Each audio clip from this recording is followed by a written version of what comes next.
Debemos de dejar de dar solo el recuento de las víctimas para profundizar en la trascendencia de la misma.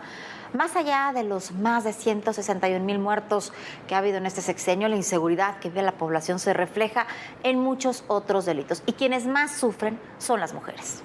Sin duda son las mujeres. La otra cara de los feminicidios, que es una de las tragedias que vivimos cotidianas, son las violaciones. Ese es el delito que más ha crecido en el país en los últimos 6 meses, junto con la violencia intrafamiliar. Los dos están relacionados. En Nayarit, por ejemplo, las violaciones han crecido un 70% en 6 meses. En el país se abre una carpeta de investigación por violación cada 20 minutos y cada 2 minutos, escuche usted, cada 2 minutos se abre otra por violencia intrafamiliar. Bueno, y esta es la cifra de los delitos denunciados. ¿Se imagina usted qué cantidad de violaciones y de actos de violencia intrafamiliar que se producen cada día en nuestro país no son siquiera denunciados? Simplemente tengo mucho miedo. Son imágenes que no se te borran.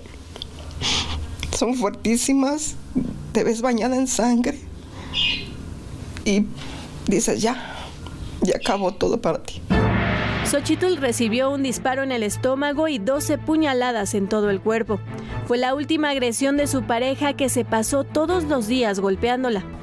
Y él decía que él era dueño de mi vida y que en el momento que él quería me la quitaba. Como Xochitl, miles de mujeres son agredidas en todo el país las 24 horas del día. De acuerdo con el reporte de incidencia delictiva realizado por el Observatorio Nacional Ciudadano, el primer semestre de 2023 ocupa el primer lugar en tasa de violaciones, violencia familiar y delitos que atentan contra la integridad y libertad desde que se tiene registro. A principios de julio, elementos de la policía detuvieron a José Antonio N., presunto violador serial. Este sujeto abusó de jóvenes estudiantes de planteles educativos en la zona conurbada Veracruz-Boca del Río. Desde hace varios años era buscado por el mismo delito en Baja California y Chihuahua.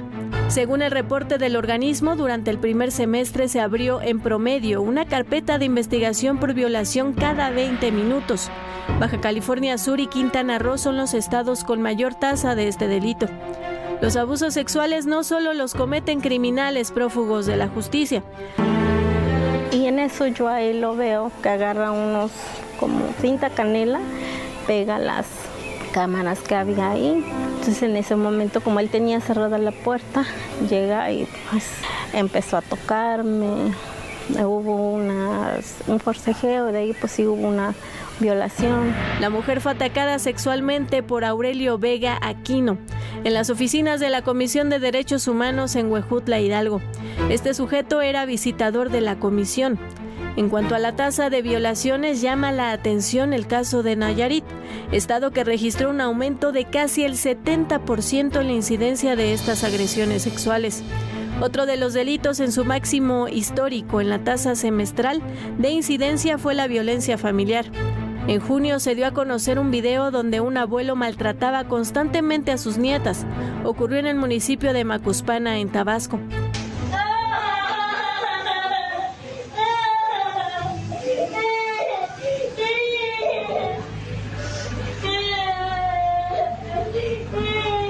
Las niñas de 11 y 8 años padecen del espectro autista y fueron abandonadas por su madre en casa de los abuelos. En promedio, durante los primeros 6 meses del año se abrieron 2 carpetas de investigación por violencia familiar cada 60 segundos. En cuanto a las extorsiones, en promedio se registra una víctima cada hora, de las cuales el 35% son mujeres, mientras que los delitos que atentan contra la vida, la integridad corporal y la libertad personal aumentaron en 30 estados del país. Bueno, sin duda la violencia alimenta la violencia. Y la violencia intrafamiliar es uno de los efectos más terribles que tenemos de la descomposición social que vive el país. Esa es la verdadera descomposición. Algunos hablan de descomposición social cuando se refieren a otros temas, a temas de supuestamente de moral, de sexualidad. No, la descomposición social es esa, es la de la violencia intrafamiliar, la de las violaciones, la de los golpes, de lo que se vive cotidianamente en muchos hogares mexicanos que se transforman en el ámbito más violento que tenemos. Hizo el INEGI una percepción de inseguridad, está la encuesta de percepción de inseguridad que hace el INEGI todos los meses, y los números del mes de junio no se han movido demasiado, pero siguen siendo altísimos. El 62% de los hogares, de las personas en México, viven con una percepción de inseguridad en el lugar donde viven.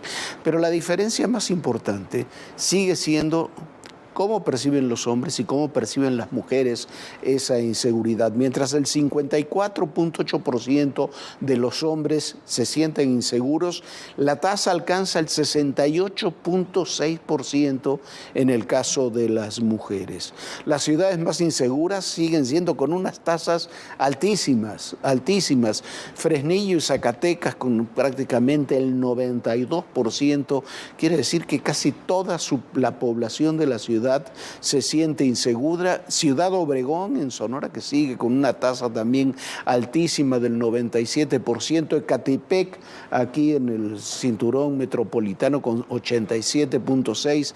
Irapuato, una ciudad que alguna vez hace ya mucho tiempo fue increíblemente segura, con 87%. Y Naucalpan, la alcaldía de Naucalpan, aquí también junto a la Ciudad de México, con 87%. Hay lugares del país que son muy seguros y que también explican muchas cosas.